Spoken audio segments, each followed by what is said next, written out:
aya mavuta ya kabiri rero kamubwira ikibi cyayo. Ubu ni adeperi size, ni adeperi dusize. Aya ya kabiri umuziki ntavuze, tubwiriza bene wacu, dufashwa uko tubonye abo dusa. Bagutumye ngo ujye kwa padiri ntiwajyayo, ati arararara byamfatirayo, byagufatanye. Bagutumye ngo ujye mu bisilamu, atamagini yanyikirayo. Amavuta ya kabiri n'ay'ubwoko, n'ay'umuryango, n'ay'abo musa. Abadeperi rero dufite amavuta ya kabiri, nta handi wajya. Bagutumiye ntiwajyayo, ngo disi ukora ryashora guye. Waguye gute se? Ubu se Eliya ko yagiye mu giterane cy'abapfumu 450.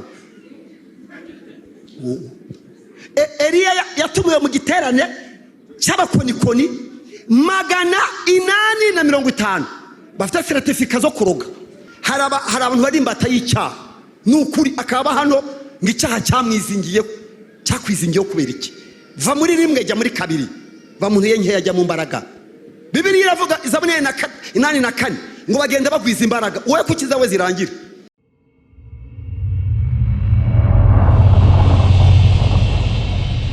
Irisi birawureba, si byose uzakwira isi birawureba. Ngiye bambwiye ngo nimbyuke ndabagirane kuko umucyo uje kandi ndasiye. N'umwijima w'icora burindi uzatwikira amahanga. Ibyo ntibindeba, nge ntago ndi umunyamahanga, nge ndi umwana w'Imana. Ibizatwikira amahanga birayareba, nge sindimo. Nge ntago ndi umunyamahanga, mfite ubwene gihugu bw'ijuru. Ibyo bizatwikira amahanga ntibindeba, bizaca ku ruhande.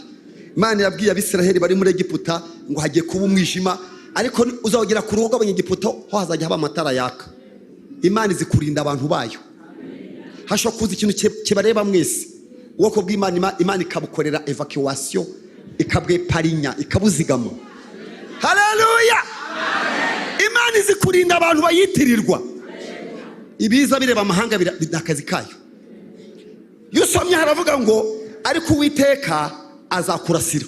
Urumva ko byaje birasira ngo birwanya amahanga, umwijima ageze kuri wakurya kara aravuga ati ariko woweho hari ibintu bizakurasira. Mbonye izuba rirashe kandi ubwiza bwe buzakugarukaho.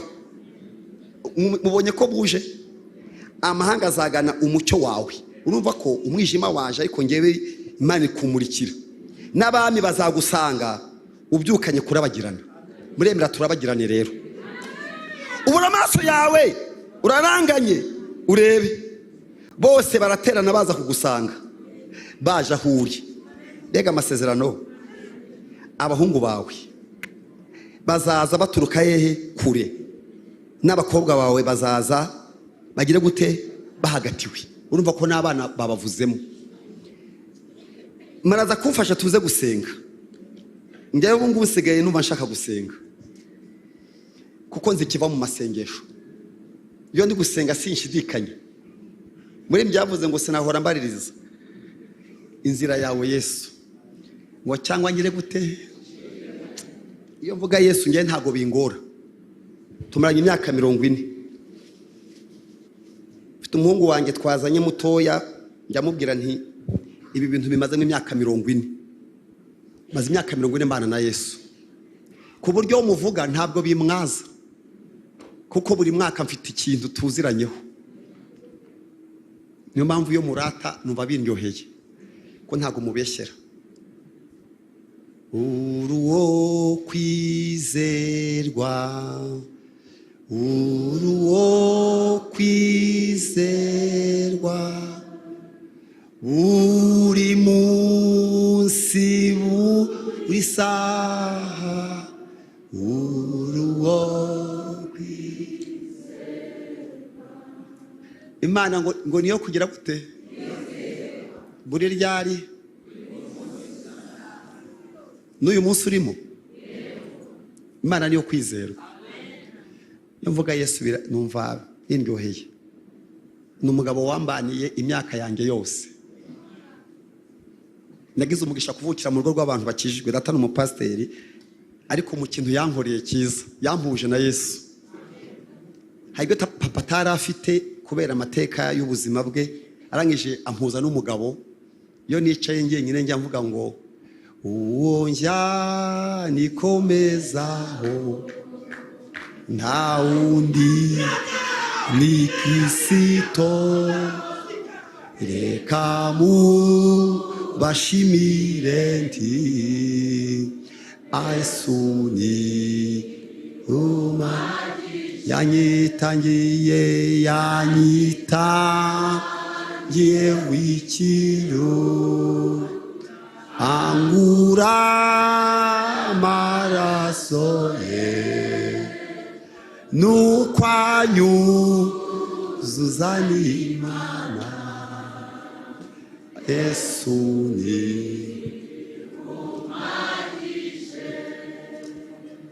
arampaza wenyine.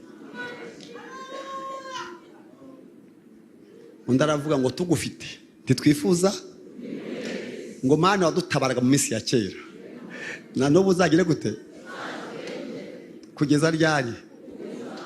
Imisozi itararemwa, isi itarabumbwa, uhereye ryari? Ngaruko yaho nta wundi umeze nka Yesu, nta muntu umeze uko yari ari. Abantu mutinya babakura umutima, hari ibyabananiye. Mufite abantu babakura umutima mugire mbere wo mugatitira, nubwo mubona bakomeye ariko bafite ibyabananiye. Ariko uyuwe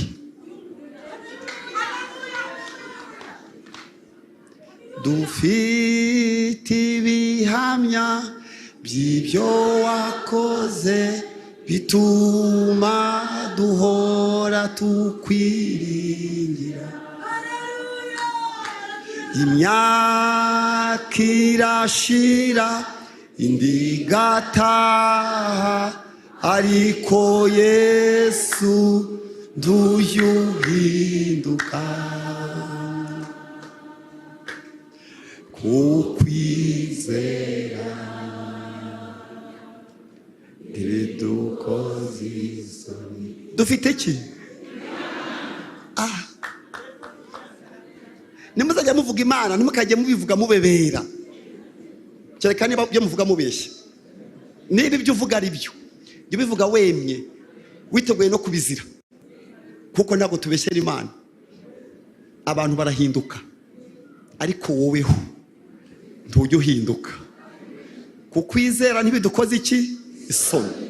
Niyo mpamvu uyu muhanuzi Yesaya yabwiye Abisiraheli, arababwira ati mfite amakuru, nimubyuke mbarangiza murabagirane, kuko umucyo wanyu uje ugize gute? Ubarasiye. Kandi nzahamagara amahanga bikubita imbere. Ndashaka ko tuza gusenga mu kanya. Kugira ngo umuntu arabagirane agomba kuba yisize, agomba kuba afite ubwiza. Kurabagirana no ugusheninga ukaba umucyo. Buriya njya ndeba ukuntu abarokore tumeze mu isi nkuba birambabaje. Ndebye ikintu Imana yatuvuzeho nuko yatugize nuko tumeze, ugasanga ntibihuye. Ugasanga Imana tuvuga, Imana turirimba, nuko dutekereza ntibisa, n'amanaga mutima yacu ntameze nkuko tuvuga. Tukavuga Imana ku munwa, mu mutima bidahura. Ndabinginze muze mukanga dusenge, tujye mu yindi si dusigwe, maze ubure twabudukurweho mu izina ryande rya Yesu. Nta gitorero aragaseseshwa rumuri, arakantu gato. Urabukunda isi tugize kadufata nk'aho tutariho.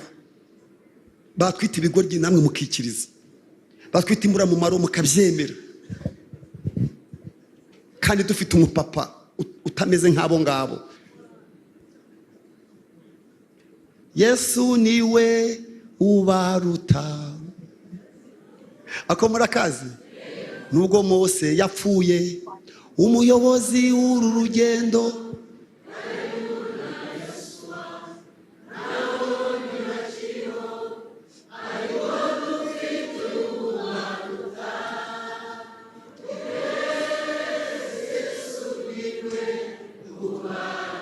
haleluya, dufite ubaruta. Yesu niwe ubaruta. Mwanyemerera mukaza mukaba mu ntege ngiye twizera tugasenga. Nahoze ndeba ikintu cyatuma umuntu ava mu bwoba, mu ntege nke, akajya mu bwiza bundi butuma yakira amasezerano n'iby'Imana ivuga. Nsomye muri Yesaya mu bice 10:27 nsanga hari umurongo mwiza uvuga ngo uwo munsi umutwaro baguhekeshaga uzakuva ku bitugu, kandi uzakurwa no mu buretwa bagushyizeho. Uburetwa buzamarwa n'iki? No gusigwa. Ubu hano muri amateraniro hari abantu bikoreye amateka batagizemo uruhare, ugasanga ufite ibintu bigutsikamiye utigeze ugira mu ruhare. Ngari ku munsi umutwaro baguhekesheje uzakurwaho n'iki? N'uburetwa bagushyizemo buzakurwaho n'iki? No gusigwa. Njya nibaza abarokore basize kangahe? Usiza haye mavuta ku buryo uburetwa washyizweho n'amateka. Ngiye numvise umurokore ari kumbwira ngo afite ibintu bamuziritse ngo bamushyizeho. Ndibaza uyu muntu aba mu isi ebyiri. Ni gute karande zo kwa nyina no kwa se no kwa nyirasenge zamusanze muri Yesu? Muri Yesu abahehe ku buryo ibintu bigufata by'abadayimoni ukavuga ko uri umukristo ufite abazimu bakugenzura. Ntabwo ndabyumva kuvuga udashobora kuba free ngo ube wowe, kabuvuga uti baranshurika baranshuranura. Ndara ndeba hano bugacyama umutwe ureba mu mirambizo, kibaza habaye iki gituma Satani agushyikira kuri urwo rwego? N'icyakubayeho kandi ukumva ntacyo bikubwiye.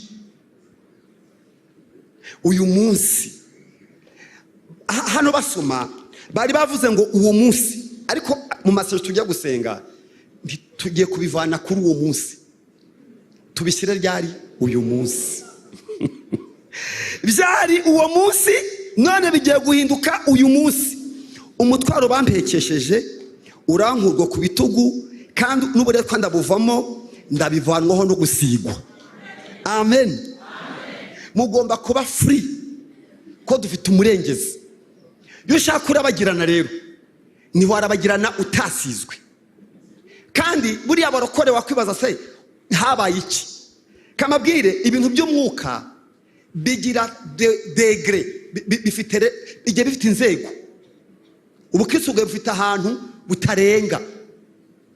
Buriya iyo usomye Bibiliya neza ukayitegereza usanga umurokore adasigwa rimwe, asigwa gatatu, inshuro eshatu. Wasanze usize rimwe rero, cyangwa ugasanga usize kabiri. Ariko mu masengesho tugiye gusenga kugira ngo ubyukure abagirane biraterwa n'amavuta wisize ukwasa. Muremera dusenge? Abantu bumva banze uko babayeho nibo tuza gusengana, kandi bikaba none n'uyu munsi. Mwambwiye ko Yesu yakoze, niba mutabeshye Yesu yakoze. Amadispenseri yose na clinique n'ibitaro iyo ugiye kwivuza kwa muganga usanga bakubwiye ngo hano ntabwo tuvura amenyo, bakujyana ahandi. Gupfa kubona ibitaro bivura serivisi zose biriho n'abaspecialiste ntiwapfa kuhabona. Ariko uyu mugabo witwa Yesu, indwara urwaye tutitaye uko bayise nabo yahitanye ubwo utarapfa, uyu munsi, haleluya, byari uyu munsi uraba muzima. Ntabwo mvuga ngo waba muzima, nenda koresha imperative, uraba muzima. Byari none ni none. Ntabwo twavuga Imana kuri urwego ngo tuyiririmbe gutya nitugera mu buretwa ubugumane uko waje meza buri kusubirayo ndusha kubyemera. Ntabwo waba waje n'ubu bushuye buri hano n'ukuntu wicaye utabuza aho ujya ngo uko wasize mu rugo bimeze abari kubisanga jamais. Kandi Yesu yakoze, serivisi zikinguye, imiryango yose y'Imana ikinguye, utubati tw'Imana dukinguye, harimo n'akabati k'imbabazi, harimo tiriwari y'imbabazi z'Imana, n'akabati kuri kuno rw'Imana karafunguye, n'ineza y'Imana irafunguye. Haleluya! Nukuri ineza n'imbabazi bizanyoma w'iminsi yose, nanjye nzaba mu nzu y'Uwiteka iminsi yanjye yose. Nukuri ineza n'imbabazi bizanyoma w'iminsi yose,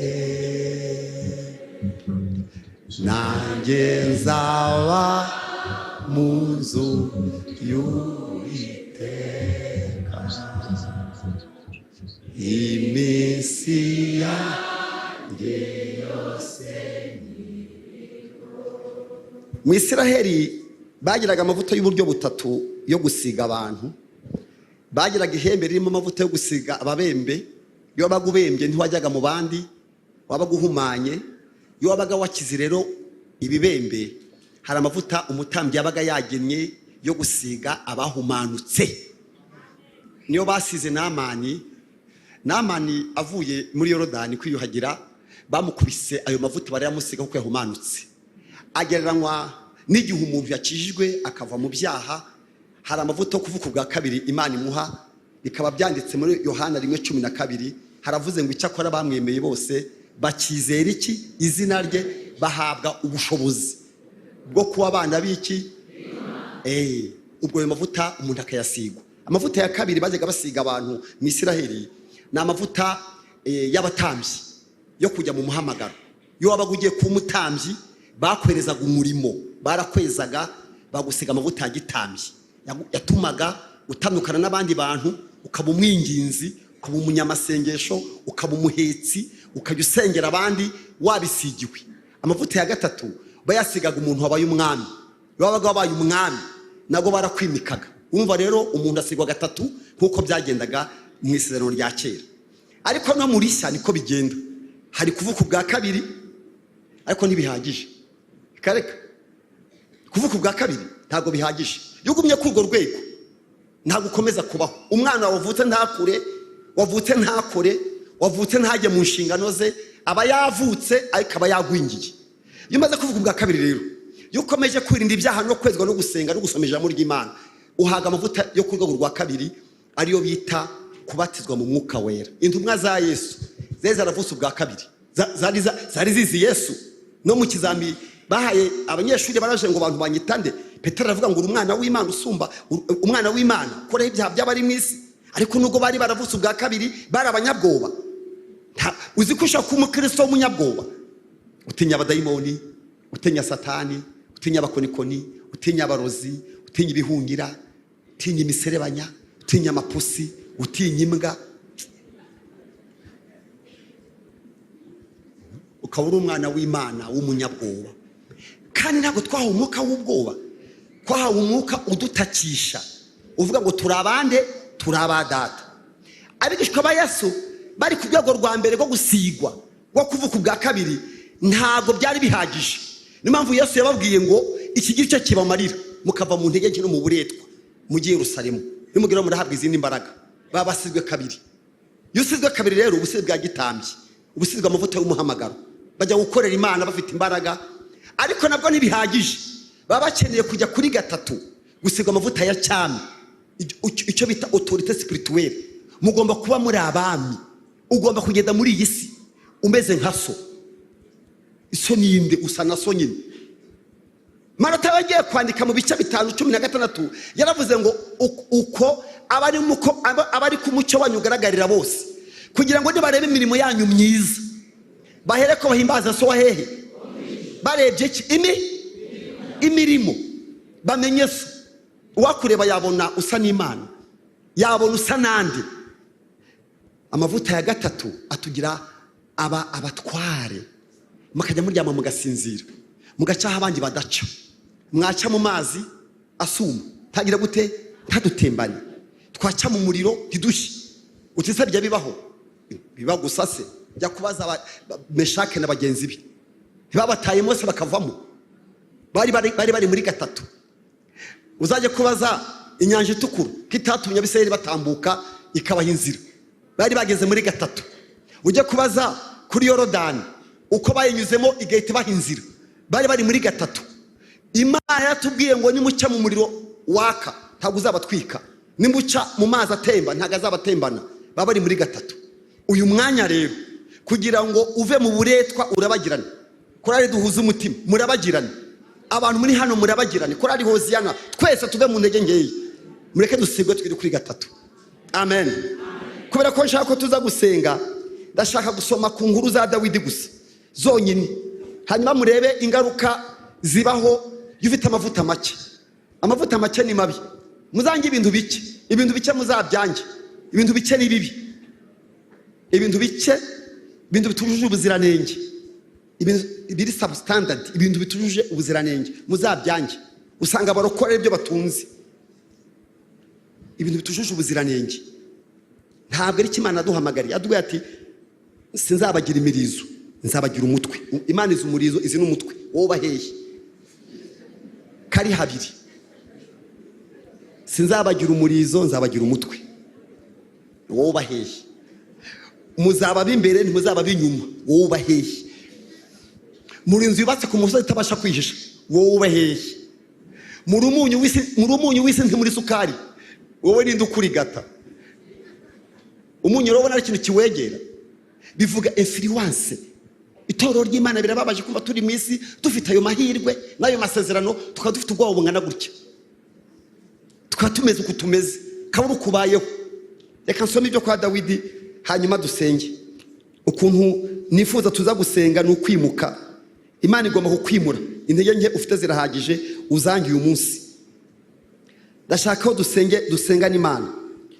Tugiye gusoma ijambo ry'Imana rikwereka ibyo nahoze mvuga, hanyuma tubisengeremo. Wanje agasuguro k'abadayimoni ku buzima bwawe kandi karangika, kandi biraba none. Iyo usomye mu gitabo cya mbere cya Samuel 16 umurongo wa 13 urahasanga uburyo Samuel yasizwe bwa mbere, uburyo Dawidi yasizwe bwa mbere. Abantu bazi ko Dawidi bamusize amavuta ajya kuba umwami, rakareka.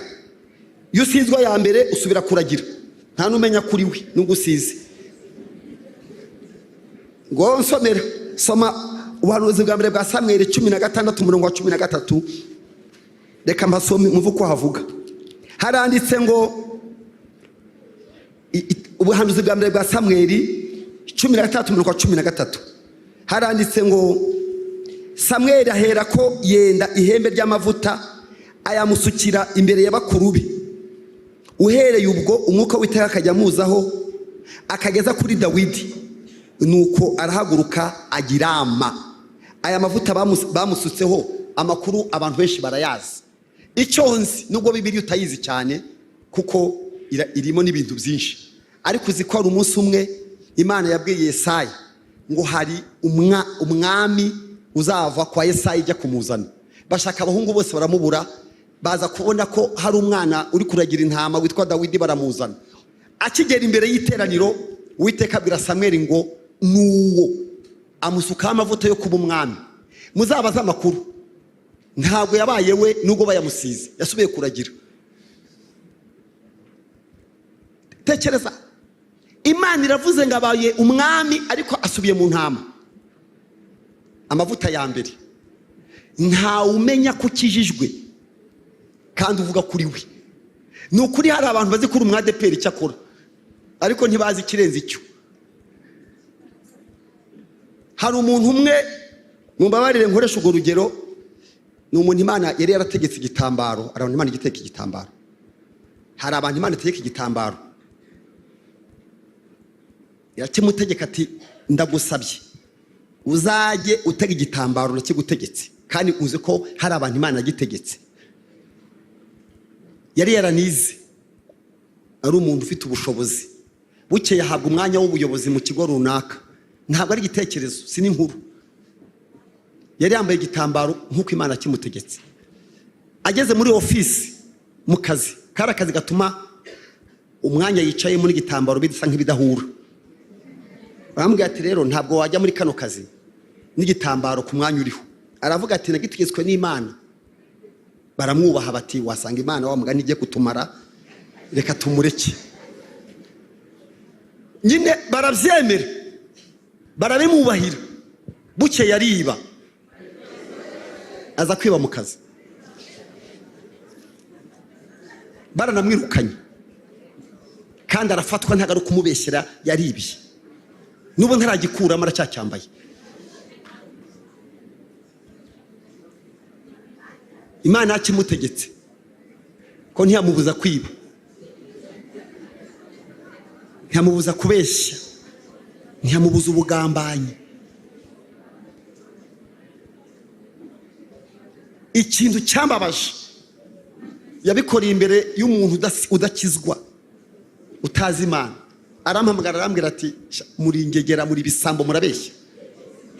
Urugero rw'uwo muntu twamubwiye ngo nasokoze ase neza nk'umuyobozi, abakemana kimutegetse, turanamwubaha. Ariko twibye, twibaza Imana imuteka igitambaro ntimubuze kwiba. Umuntu ushaka kuba umwadeperi utakijijwe, ukubaha ibya deperi gusaba, kandi ni byiza cyane, nta kibi kirimo. Iyo agitega akongeraho no gukiranuka mu kazi, yari kuba bavuze ati rwose ushaka kuba umwadeperi ntubukijijwe. Amavuta ya mbere yudashatse ya kabiri wisubira kuragira.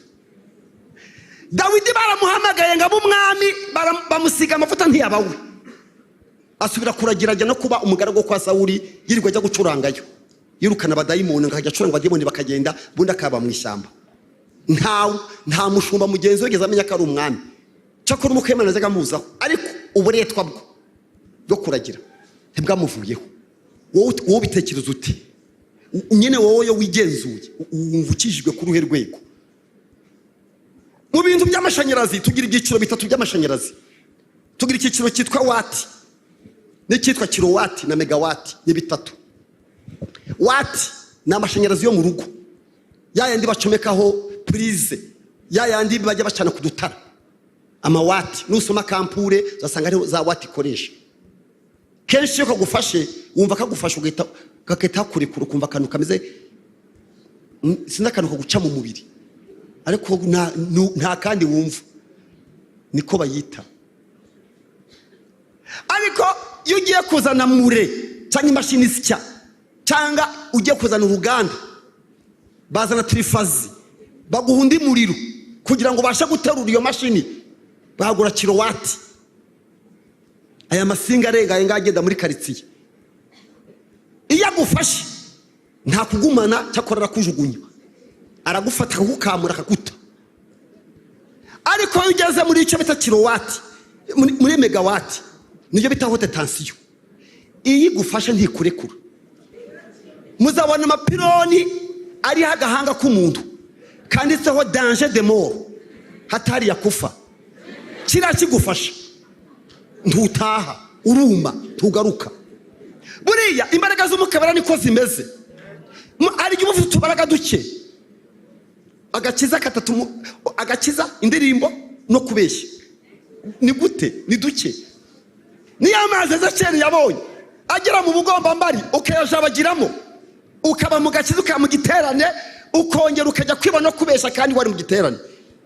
Umwuka arahari ariko mu bugamba mbari, amavuta arahari ariko n'ayababembi.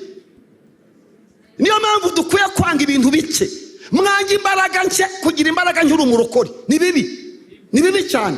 N'itorero kuba ryaba ryicaye riri muri iyi si, riri kubona aho isigana, rigatunga ibintu bike, amasengesho make, imbaraga nke, agakiza gake, umwuka muke, ubugingo buke. No, Bibiliya ivuga neza yeruye mu bice 10 muri Yohana umurongo w'10, harabanga umujura ntagenzwa n'ikindi, kwiba, kwica, do kurimbura. Ariko intama zanjye inzu ubugingo bungana gutebwi, kuki mukunda ibintu bike? Mwabyanze muri uyu mugoroba, muremera dusenge. Uburetwa muzabuvanwaho no gusigwa. Itorero ry'Imana ntirizigera rigira agaciro ngo nuko ryubatse amazu. Ryubaka yahese amazu, nahe mazu muzubaka se mubaka umuhanda, muzakora ikibuga cy'indege se mwemeza isi, niki se muzakora bakemera? Ntabwo muzabafata pe, ntimuzabafata. niki muzubaka nyine mukemeza isi? Ni stade muzubaka? Wapi? Hari ikindi Yesu yavuze. Amen. Ngicakora muzahabwa ryari umwuka n'abamanukira muhinduka iki? Abagabo bakumpamya hehe? Yerusalemu, ahandi hehe? Yudeya, ahandi hehe? Isamari, ahasigaye ku isi yose. Amavuta Samweli yasizwe ya mbere ntigeze amukura mu bubata bwo kujya kuragira intama. Nawe urakijijwe ariko uri imbata Satani. Hari abantu bari imbata y'icyaha n'ukuri, akaba hano ngo icyaha cyakwizingiyeho kubera iki? Va muri rimwe jya muri kabiri, va mu ntuye nkeya jya mu mbaraga. Bibiliya iravuga Zaburi 8:4 ngo bagenda bagwiza imbaraga. Wowe kukiza we zirangira. Abarokore, impamvu usanga abarokore ari abakene, abarokore benshi turi abakene, byatewe n'iki? Abakene bo muri ubu buzima nuko ukize ahita agwa, ukize aragwa. Ukize ibirya birira rimwe bikamwica, inzoga akazisubiraho, abagore akajya kubashaka cyangwa abagabo, ntabe yaza mu giterane ngo arakize. Masazi, ukize iki? Ukize iki? Nicyo ukize? Ufite iki?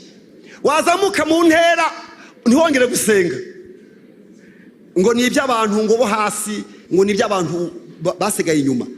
Gusenga kabireka, kwiza ubusa kabireka, gukizwa kabireka, guhamya kabireka.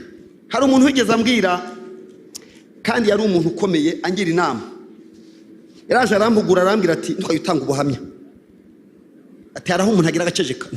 Ndamubwira nkeka niba mbeshya ntinzongera. Ucyampa n'ubundi ahubwo. Ambwira ijambo rimwe, arambwira ngo ntabwo uzazamurwa mu ntera. Ndamubwira ngo nziranye n'uzamura mu ntera ndamuzi. Ati ninde se? Nziranye n'umuntu, nziranye n'ufata abantu akabakura mu ivu, abakuye mu ivu. Nje nziranye nawe akabicazanya n'iki? Nziranye nawe panda 40. Yesu ndamuzi. Ufata intebe akazibirandura. Kereka niba mbeshyera Imana, kereka niba nyibeshyera. Dawidi yigeze abyina bagiye kuzisanduku y'isezerano, abyina nkaho ari umuturage. Umugore ajya muri etaje, yari afite umugore wo kwa Sawuli, umugore wavukiye ibwami. Uzi protokoli? Abakobwa mwavukiye mu ibwami. Yeye yashatse umukobwa wo kwa Sawuli, umuhungu ari inyeshyamba, yaravuye hahandi nababwiye. Arangije bamushingira umukobwa w'ibwami, uzi uko bigenda. Arangije babaga muri etaje, bagiye kuzana isanduku, umugore ntiyamuherekeza. Umugabo abonye isanduku ije, rero avuze ngo sinzaryama, sinzagoheka, isanduku biteka ikiri mu ihema. Ajya kuyizana, abonye hageze arataraka, araramya. Aramije umugore wiwe kwa Sawuli yari yamukuye, arebye abona umugabo ari kwigira gutya. Aravuga ati umuntu aba umuyobozi ntagire n'akenge, urabona ukuntu abyina ngo utagira umutima. Umugabo aza yuzujwe mu rugo, ngo isanduku yaje. Hageze umugore ati nakugaye, tinagize nti turabona ngo urabyina nk'umuturage, uyobewe aho Imana itugejeje. Niyo mpamvu abantu benshi iyo mumaze gukomera ntimwishima, ntabwo munezerwa, ntimuririmba, nta byishimo mugaragaza ngo mwarakomeye. Dawidi aramubwira ati uzi ikintu utamenye? Ati nabyiniraga iyirukanye so, ikanyicaza hehe ku ntebe. Yaravuze ngo n'ejo nzongera muri niba turi, n'ejo nzongera. Uwo mugore ntiyongeye kubyara, Imana ihita imuzibinda. Mu kintu Dawidi yakoze ni ukora worship atitaye ku mazina afite. None mwe murakomera, ngo mufite amafaranga, ngo mufite amazina, Imana mwegere imbere muri yubaha se mwibahamwe ibiki? Imana ni ikwiye kubahwa, kuko Yesu afite uburenganzira yatsindiye buvuga ngo amavi yose azagira gute? Azapfukama. Indimi zose zivuge ko Yesu ari iki? Ari umwami. Ari ayo mu isi, ayo munsi y'isi, n'ayo mu ijuru. Wowe uri iki? Wirata iki? Ufite iki? Nicyo ufite ku buryo waza imbere y'Imana ngo urakomeye, muri gitangaza ngo warize. Sinzi ibyo wize, naho wize wenyine se. Ishuri rya ugeze ubona ari ishuri wigamo uri umwe, nta bandi mwiganye. Wabonye wiga mu ishuri uri umwe ngo wagenze mu ndege, indege ya sose wakoze ni iwanyu, uyigendamo nta bandi wabonyemo. Ngo ngiye ngo mvuye mu ndege, uvuye ese ni Yesu? n'abayikoze ntibazi Imana. None wowe wicayemo ngo uri gitangaza ntiwahimbaza Imana. Mu kintu gituma abarokore bagwa, umunezero barawubika, ntibongera kwishimira Imana. Dawidi yaravuze ngo nta cyambuza kwishimira Uwiteka Imana yanjye. Haleluya! Ibyo bikaguhoza hasi. Imana ishaka ngo Imana igifashwa, Imana mubona nayo ijya yishima, nayo ijya inezerwa, nayo ijya ikorwaho. Haleluya! Nihagira umuntu umunyacyubahiro naho yakirusha abandi, Yesu aramuheza. Iryo zina ndarikunda ry'umucunguzi wanjye. Iryo zina rihebuje niryo ryiza mw'isi yacu no mw'ijuru. Nta zina rya Yesu, nta rindi ryamuhumuriza nk'iryo watubambiye. Iryo zina ndarikunda ry'umucunguzi wanjye. Iryo zina rihebuje niryo kamabwire. Amazina yose azibagirana.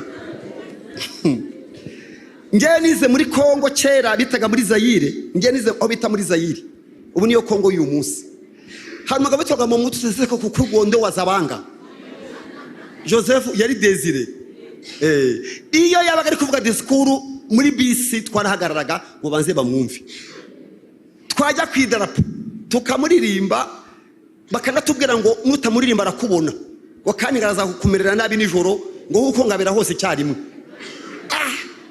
Ubusari hehe? Amazina yose agira gute?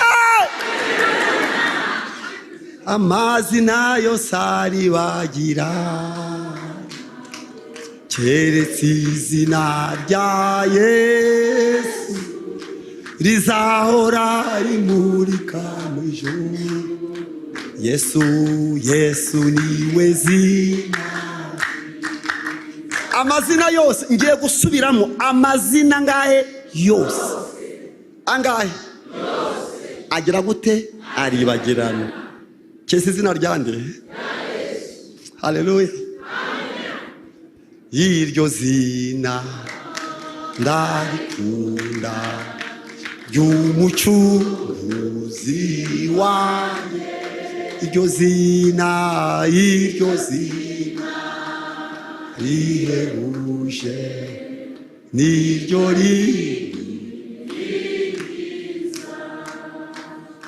amazina yose. Nusubiremo amazina yose agira gute? Keretse izina ryande mumwikomezeho. Haleluya. Amavuta ya mbere yaragenewe ababembe, ariko yari yo yonyine ufite ntubasha guhamya ibyuzi. Muzi ibintu abarokore bazi, mutinya kubivuga ngo batabaseka, batabita injiji. Hani igihe utinya kuvuga kuri umurokore, kuguteganya no kwiba no kubesha. Tuwagira ubwenge nimbe hamya cyane, ejo ninjya kwibaza ko bazambona, ugasigamo marije yo kuziba. Niba utaziba ujye uvuga kukijijwe, biragutwara iki? Ndashaka kubasaba muve mu ntege nke, mujye mu mbaraga mu izina ryande. Tugiye gusenga, nutange no kwireba. Ndashaka ko tuyisengeramo. Ndi kubona iminota tugiye gusenga, kandi uko waje umeze se kusubirayo. Ndi kukubona ngasanga wajuje, ndi kukureba ngasanga uko abisese ko ubisanga. Tugiye gutuma ubutumwa mu rugo. Haleluya we. Imana iri kumwe natwe, kandi Yesu uyu munsi yakoze. Ndi kumwumva, ndi kumureba, nawe ari hano kandi ndamwumva. Ndi kumwumva. Muraza kumva ka Yesu natwe. amavuta ya kabiri ariyo nshaka ko mwanga ibintu bike, ibintu bibi, ibintu tujuje ubuziranenge. Amavuta ya kabiri, wa mugabo witwa Dawidi nubwo yabaye umwami ariko ntiyigeze abikoresha kuko yari make. Gakiza gake, ubugingo buke, ibyishimo bike, ibitotsi bike, ibintu byose mu byanjye, ibintu bike, ibintu bitujuje ubuziranenge, ibintu bitavamo, ibintu byose bike ni bibi. Ibise bike barakubaga. Ejo n'umukobwa wanjye yaragiye kubyara, ngira umukobwa, nyina yari yagiye kwa muganga, arambwira ngo musengere ngo abyare, arambwira ngo ayize kuri gatatu. Ndi gatatu ni igikize? Ngo ni ngo gatatu ni simbiza, abadamu murabizi n'abaganga, ngo ari kuri gatatu. Nero soko bivuze iki? Ati nyina ari kure, ngo abyarageze ku 10. 10 ni ibikize, sinzari ibiki, ako niko babyita. Ndi ngiye kuzamura mu mwuka, turazamura nti ndazamura tikabaye 4, ndongera nti 5, kanya numva ni mwuka ni gukanda 6 mu mwuka, ati 10 ruzuye arabyaye.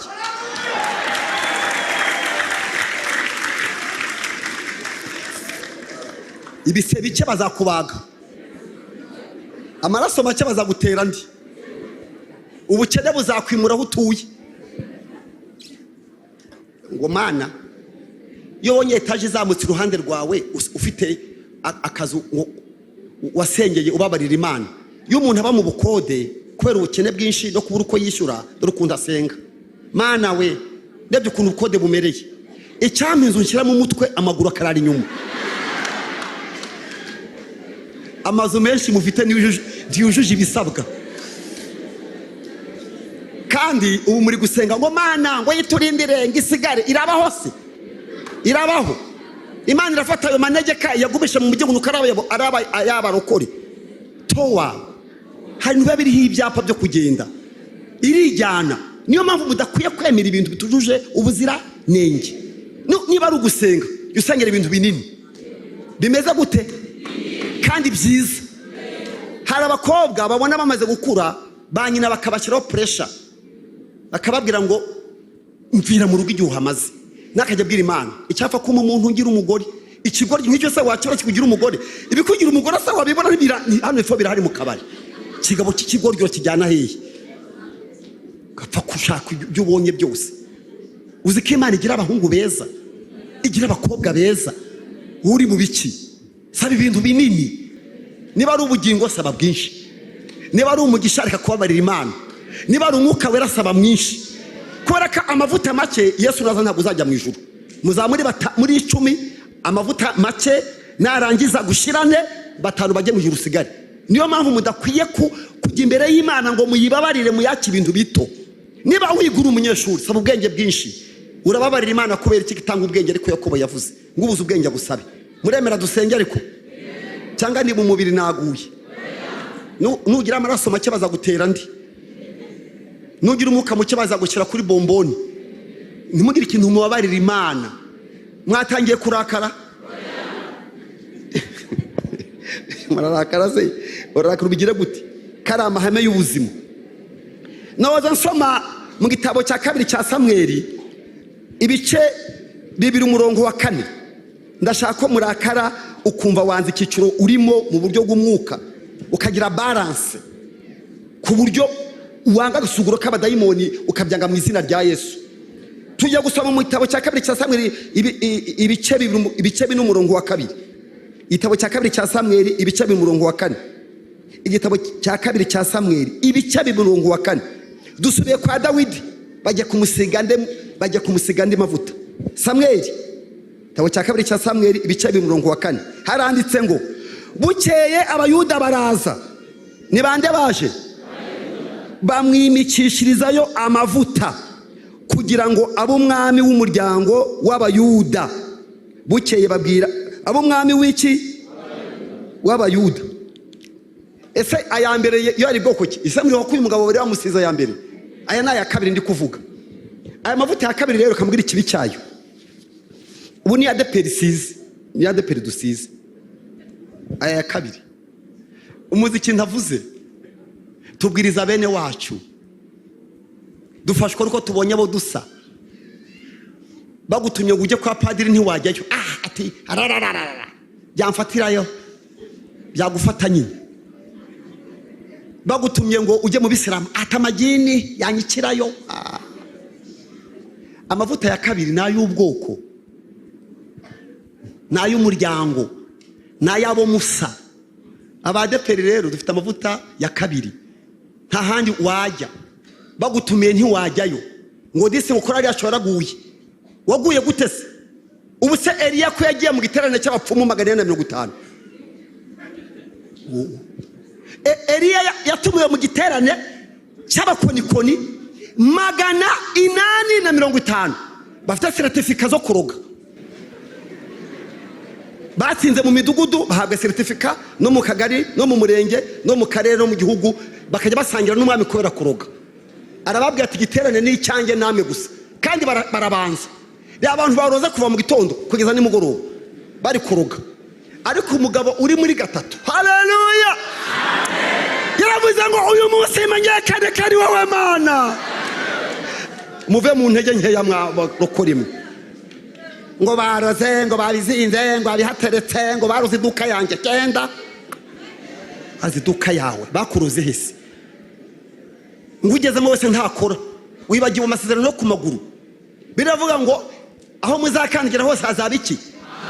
None se kuki utemera ko amasezerano ari ukuri? Kuki wemera amagambo nyoko senge na nyoko na bene wanyu, ntiwemera amasezerano ya Bibiliya ari ku maguru yawe? Kuki urwo rwawe urugezemo rukunaniye, kandi Imana yaruguhaye ugatindira umugabo wawe, ugahagarara ku karubanda ukarahira, rukunaniye ruti? Weye ngo hari undi muntu wakuroze. Yakuroze iki?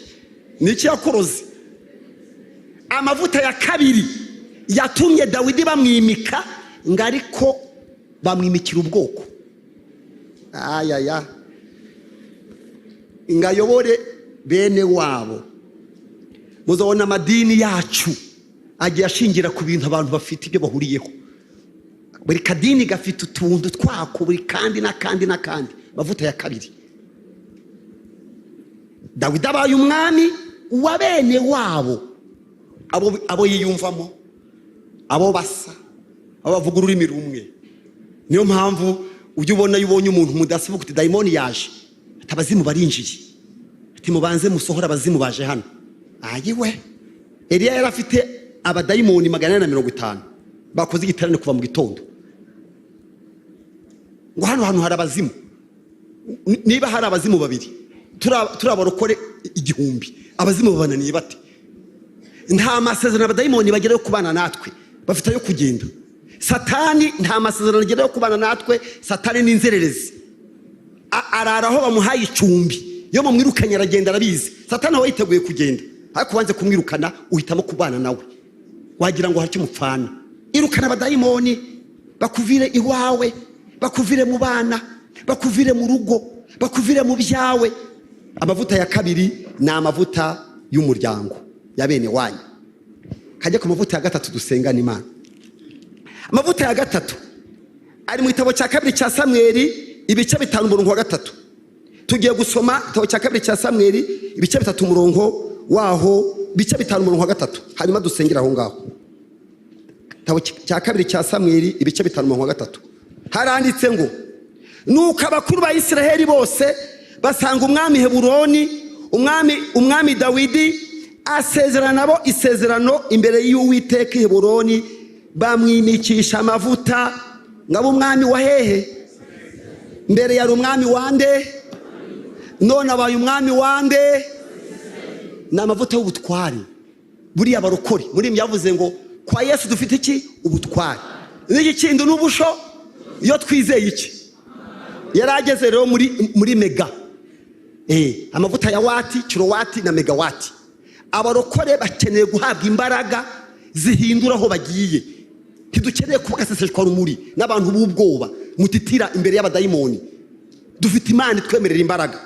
Kubera ko ngiye gusenga minota bampaye niyi, ndashaka gusenga mwisigaye, ariko ndashaka kuzamuka mu izina ryande rya Yesu.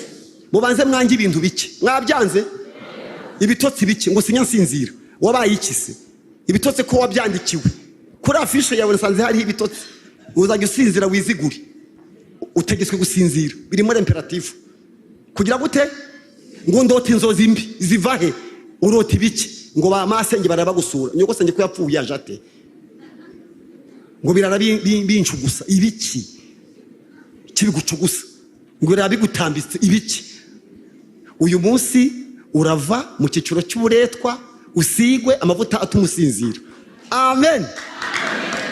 Hanyuma rero reka mbere ku cyambere, amavuta y'ababembe, amavuta basegaga umuntu wakoze icyaha. Muri iteraniro ari abari hano n'abari kure, nta muntu wemere gusubira mu rugo gakora icyaha rasangwa akora. Reka nugikora urapfa. None kuseka uzifagitira kino giteraniro amafaranga kirimo. Reba amahema ari hanze, urebe amakamera ari hariya hanze, uzi fagitire korari Hoziyana yishyuye. Ujye kubaza korari Duhuza Umutima fagitire bishyuye kino giteraniro. None ngo uraza ujye gukora ibyaha uvuye hano, ibeshye susubireyo. Uratekereza ko uza kwitata umudendezo w'abana b'Imana ukazana ugasubira gusambana, ugasubira kubesha uvuye hano no kwiba? Haguruka tugusengere, usigwe amavuta ya mbere yeza ibibembe. Gira vuba, umuntu ufite icyaha cyamwizingiyeho kirakuvaho none, ni none ntago ari ejo. Ntiwemerewe gusubirayo. Umuntu uva hano akajya gukora icyaha avuye muri aya mavuta, muri kino giterane, uzafatwa n'amaradiyo n'amateleviziyo, uzaba kabaruri.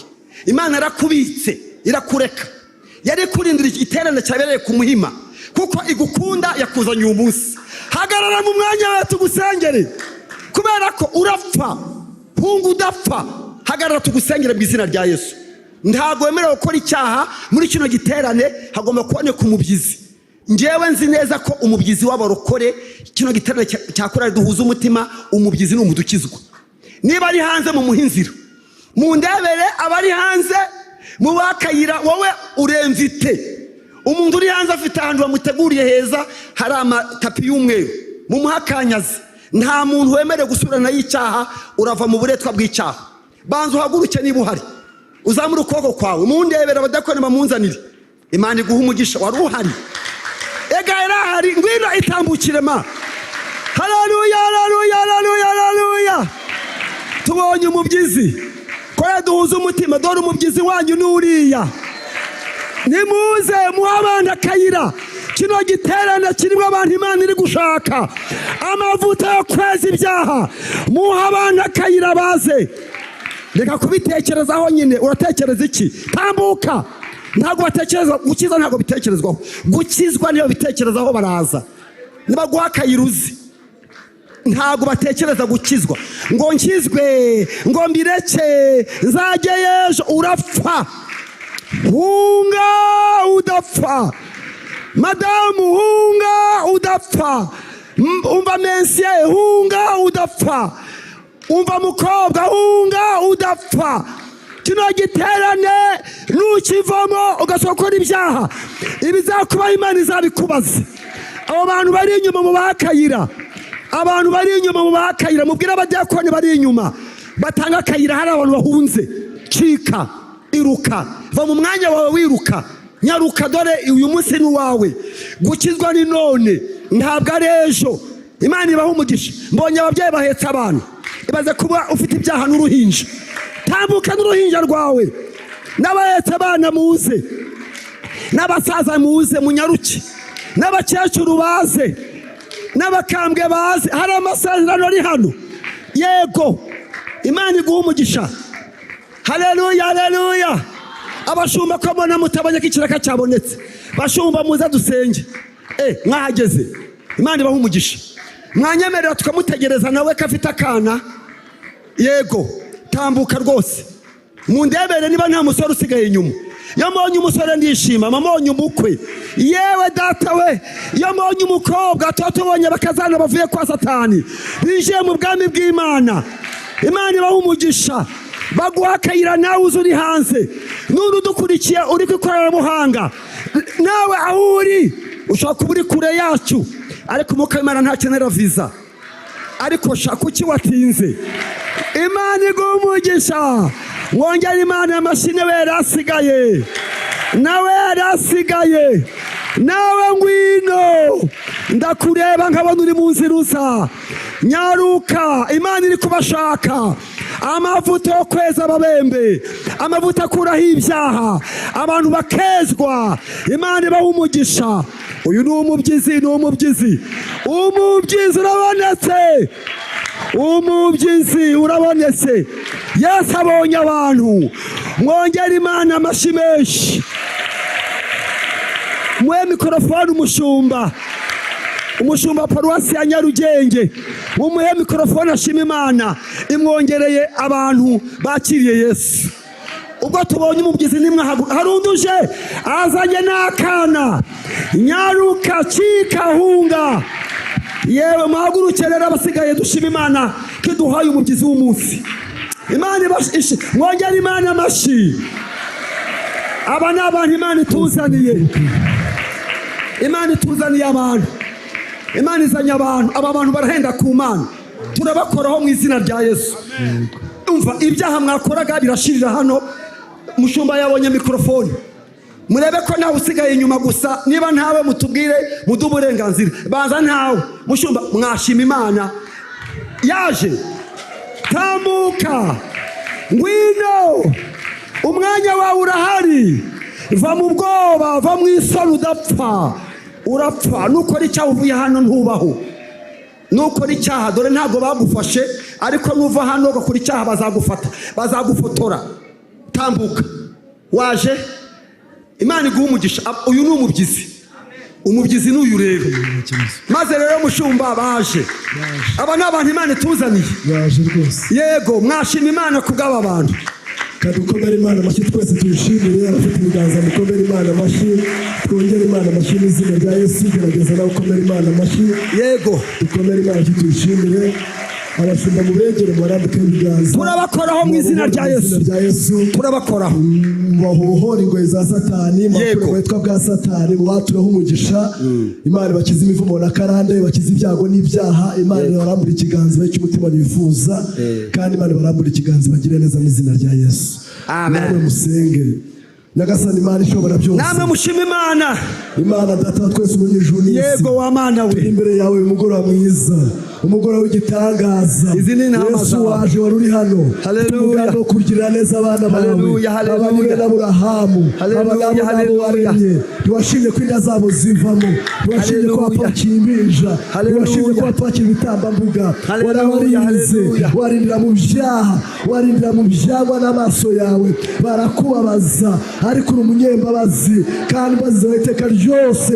Wari ubategereje, wabashakaga, wari uteze ibiganza ngo ubahobere, ubakire, ubababarire, ubakabye, imbabazi zawe zirahari, ubahindure ibyaha, ubakize imivumo, ubakize karande, ubakize ibyago, ubakize ibyaha, ubakize indwara, ubapfukanye imbere yawe, barambura ikiganza, babohore mu ngoyi za Satani, bashyira mu gitabo cy'abari kuzamuka, bandika mu gitabo cy'ubugingo, bahindura abana bawe, bazabatangira ubwami bwawe, abagaragu bawe, biravuga natwe twadupfuye, tuzi ibicumuro n'ibyaha, ntitwagiraga Imana rurema, ubu nibwo bwadukijije, ubu burabakijije, ubu burabatabaye, ubu burababohoye, ubu buhagarije neza, ubuntu bwa Kristo Yesu burabazanye, bapfukamye kuri aritari, Imana irababohoye, Imana irabababariye, Imana irabajeje, Imana ibakijije ibyago, Imana ibakijije ibyaha, Imana ibahaye amahoro. Murambure ibiganza mwakira amahoro Imana ibahaye.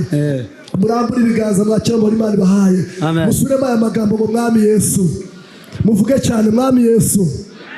Pfukamye imbere yawe. Nemera ko ndi umunyabyaha. Narakubabaje rwose. Ngutera agahinda. Kandi ariwo ntunze. Ari we wandemye. Ariko uyu munsi ku itariki 31 mfukamye imbere yawe ngusaba imbabazi. Umbara ibyaha byose nakoze. Sinzongera gukora icyaha ukundi.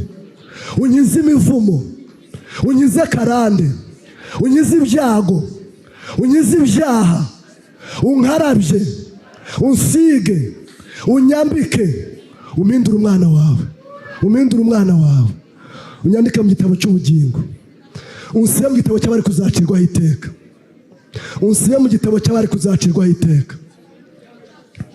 unyakire mu bana bawe.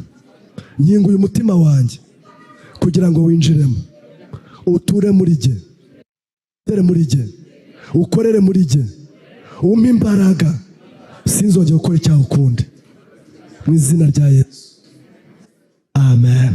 Mukomere Imana amashyi, mushimire Yesu ko ababariye, arababohoye, abahaye ubuzima, muhindutse abana b'Imana. Mbere yo kubajyana, mbere yo kubatwara, amahaguki babwira icyo giti, muhagarare, namwe muhagarare tugiye gusenga. Mugenda nyuma muye kunjyanira abantu. Yego. Ntabwo bafite ibyaha gusa, bafite n'ingaruka zabyo. Yego. Bafite n'ibindi byanze n'indwara nabo. Uzyo tujya gusengera. Yego. Tugiye gusengera ibyifuzo. Amen. Ikintu ubona udashaka ucyange, utagira gute cyakwizingiyeho, kimeze nk'uburetwa gihora kigaruka buri gihembwe. Muremera ko uyu munsi no munsi kiri buveho, kiravaho ryari none Yesu yakoze. Niba ntacyo ufite usunikira abana bawe. Niba ari ikirwara urakira kano kanya, kuko ibitaro bya Yesu bambwiye ko serivisi zose ziri gukora. Ibiganza bya Yesu biracyakora ibitangaza. Haleluya. Serivisi zose z'Imana, izo mu menyo zirakora, izo mu maso ziri gukora, mu matwi ziri gukora, mu nda ndabona zikora, mu myanya y'ubuhumekero ziri gukora. Umuntu urwaye uri hano ugiye gukira, urakiza ariko akira gukira. Kuki uhakana kudakira se? Ubwo waje urakira. Nufite umwenda wakunaniye umeze nk'umutwaro, ugenda wububeshya kubera ideni ryakunaniye. Umva, Imana igiye gukinira utaruzi. Uyu munsi haraba ikintu utazibagirwa. Ni itariki ya nyuma y'ukwezi kwa gatanu. Iyi tariki uze kuyandika. Ni 31 z'ukwa gatanu 2026. Umutwaro wahekeshejwe n'amateka na nyoko usenge na nyoko. Ibirwara byirapeta byabaye kuri nyoko no kuri nyoko senge no kuri wowe. Ibyasenyeye nyoko nawe bikugezeho. Uburaya wavukiyemo nawe bwaje. Ubusinzi bw'iwanyu dore bagufatiye abana. Hagarara tubyange kandi turabyanga dusenga. Mana ishobora byose, izina rya Yesu. Nimusenge senga ni none bivume ni kano kanya byirukane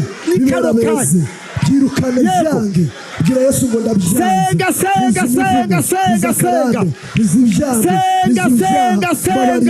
imbaraga ubushobozi byanjye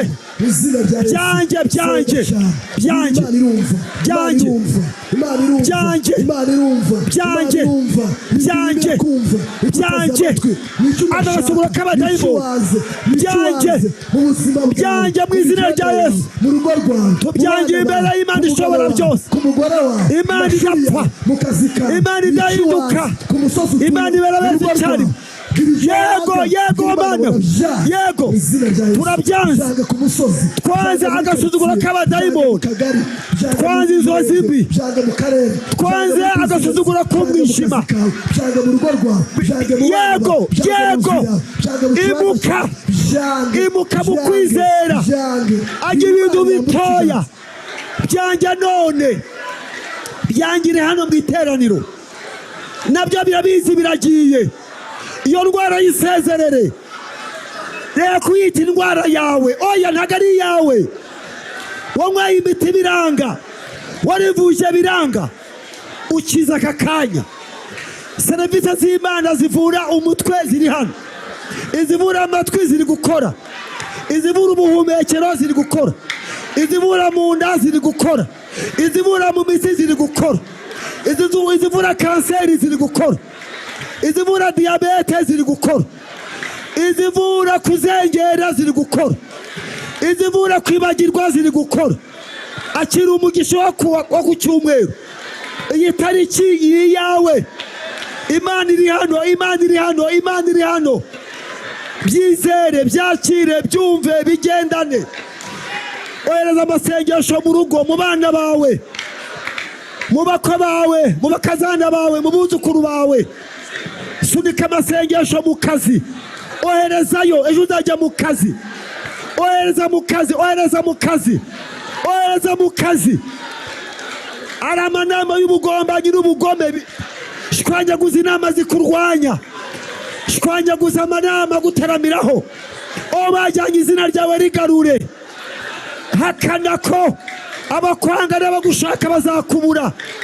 Byangire muri aya materaniro, byange birangika. Jya muri gatatu, jya muri gatatu, sengera muri gatatu, sengera mu butware, senga nk'umwami. Tegeka, tegeka, tegeka, tegeka. Urugo rwawe ruri mu manegeka, ongera urugarure, ongera urwubake. Urugo rw'umuturanyi wawe, urugo rwa murumuna wawe, urugo rwa mukuru wawe, urugo rw'abana bawe. Senga va mu manegeka, reka ubutane, va mu butane, va mu butane. Irukana ubusinzi, irukana ubusambanyi. Tegeka, jya muri gatatu, jya muri gatatu, jya muri gatatu. Tegeka, irukana, irukana, irukana, irukana amanama y'ikuzimu, imanza zikugendaho. Niwakira ikintu gishasha, byizere, byizere, byizere birakubaho, byizere birakubaho. Kino giterane ni icyawe, n'Imana yakuraritse. Iza amarira yawe, iza agahinda kawe, yakuzanye ibishaka. Irambiwe amarira uhora uyibwira, imanuwe no kugutabara. Imana iri gukora, imiryango yayo irakinguye. Serivisi ziburanira abatagishinga na rugero. Avoka wawe Umwuka Wera ari muri amateraniro, ukuburanira arahari. Umutabazi wawe arahari, ni muzima. Byizere, kino giterane cyaduhuza umutima, kiri mu buzima bwawe, kiri mu buzima bwawe. Imana ikuvanyeho kanseri, kuvanyeho diyabete, kuvanyeho inkorora idakira, kugira gukijije, kuvanyeho uburetwa, bagora kwa muganga, bagora ku miti. Byizere, byizere, byizere, Imana iragutabaye. Byizere, nge ndumva imirindi y'Imana, ndayumva mu mwuka, ndumva gutabara, ndumva gutabarwa, ndabana gukora kw'Imana. Kino giterane Imana yakivuzeho ko izakora ibintu bikomeye. Ni none, ni kano kanya, n'uyu munota, ni wowe yavugaga. Byizere, byakire. Imana yavugaga wowe, yavugaga wowe. Sunika mu rugo, jya kwa muganga, ohereza mu mahanga, ohereza abo muri Amerika, jya mu Burayi, jya bari muri Aziya, jya bari mu Bushinwa, jya muri za Canada, jya muri Amerika, ohereza amasengesho. Nakenera visa, sunikira abana bawe, sunikira abakwe bawe, sunikira abakazana bawe, sunikira urubyaro rwawe. N'abashyingirwa ma, shingirwa, n'abajya mu birori, n'abawujuje ibisabwa. Uri umwana w'Aburahamu. Byizere, urasanga andi makuru mu rugo, urasanga mesaje y'uyu munsi wo ku cyumweru. Imana yakoze, biro zayo zirakinguye, serivisi z'Imana zose zirakora. Imana iri muri kino giterane kubera wowe, niyo yakuzanye. Akira ikikubayeho, ejo yinga ubuzima, tandukana no kurimbuka, tandukana no gukenyuka. Izere kuramye, tunanije urupfu rutunguranye, dukuyeho impanuka, inkongi y'umuriro, turukanye Ebola, turukanye Ebola, turukanye mu karere. Duhamagaye Imana mu itorero, nimuve inyuma mu mirizo mujye ku mutwe, nimuve mu gikombe mujye imusozi, nimuhinduke umunyu. Va mu gasuzuguro k'abadayimoni, abadayimoni bazagutinyuka. Uzajya uryama usinzire, uzawugeza mu gitondo nka bebe. Imana ikwimure mu cyiciro kimwe, ikujyane mu kindi. Byizere, Imana ishimwe. Njye ndumva Imana hano hantu, njye ndumva Imana. njya ndumva Imana, ndumva Haleluya, Imana, haleluya, haleluya, ndumva haleluya. imbaraga z'Imana, ndumva gukora kw'Imana. Imana ishimwe. Uyu munsi Imana yakoze, ntabwo yagiye mu isabato, ntabwo yagiye kuruhuka nk'abandi bayobozi. Niwe muyobozi wanyu ukora ku minsi yose. Na nijoro Yesu arakora, agashingura igiti cya Moridekayi.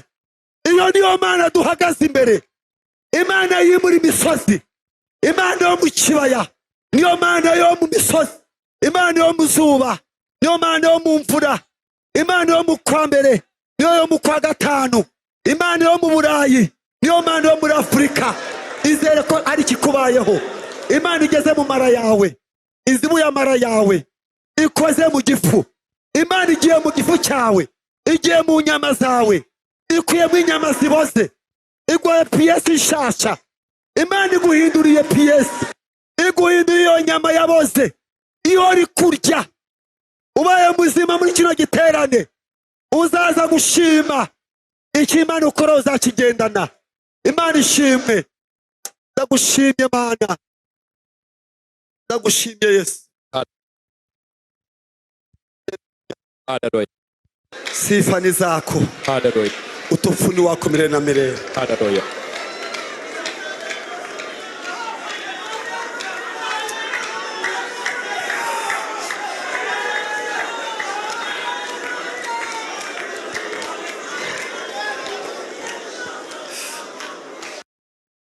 Imana mutima wanjewe, shima Imana uwakubatu